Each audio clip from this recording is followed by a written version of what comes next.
Now, for many Nigerians battling kidney disease, the cost of dialysis is a heavy burden. In Bauchi State, patients undergoing treatment at the Abubakar Tafawa Balewa University Teaching Hospital share their struggles, even as they benefit from a government subsidy aimed at easing their financial pain. Trust TV's Adamu Imam brings us this report. At the renal center of Abubakar Tafawa Balewa University Teaching Hospital, patients like Safiano Haladu and Amin Adamu fight a daily battle for survival. Each session of dialysis brings hope, but also a lingering fear. How long can they afford to continue treatment, even with the government's 12,000 naira subsidy introduced earlier this year? For them, dialysis is not just a medical procedure, it is a lifeline. Every trip to the hospital is a reminder of the harsh reality of chronic illness and the financial strain it brings. We are appealing for a subsidy on medications, just as they have reduced the initial hospital charges. Buying even a single drug is difficult and expensive, so if they can address this issue, we will greatly appreciate it.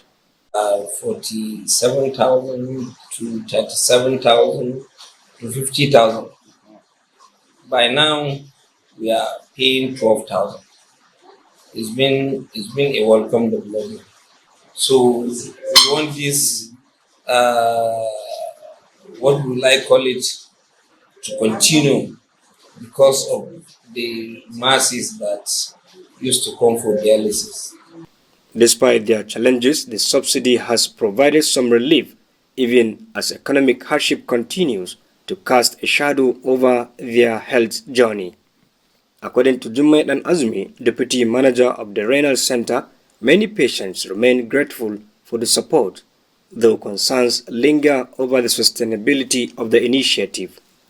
Even with the subsidy, like yesterday I had a scenario of a patient that came. He wanted his first session to be conducted while he doesn't have the 12,000 to pay.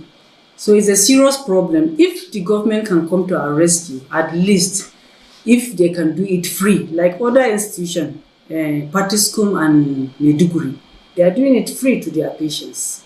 Meanwhile, the Chief Medical Director of the hospital, Dr. Yusuf Jibrin, acknowledges that while the dialysis center is now equipped with modern facilities, more needs to be done, from infrastructure upgrades to better patients' education. Improvements are necessary to ensure effective and long-term care.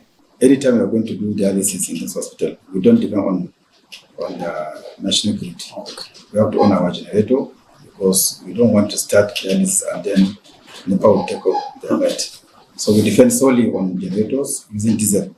So the diesel consumption is very, very high. And as such, it's one of the major challenges we are behind, but we are coping actually. Beyond the financial burden, misconceptions about dialysis remain a challenge. Dr. Jibrin emphasized the need for awareness and counseling, debunking fears that dialysis is a death sentence.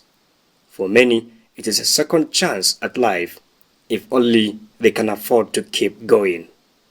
Adamu Imam, Trust TV News, Bauchi.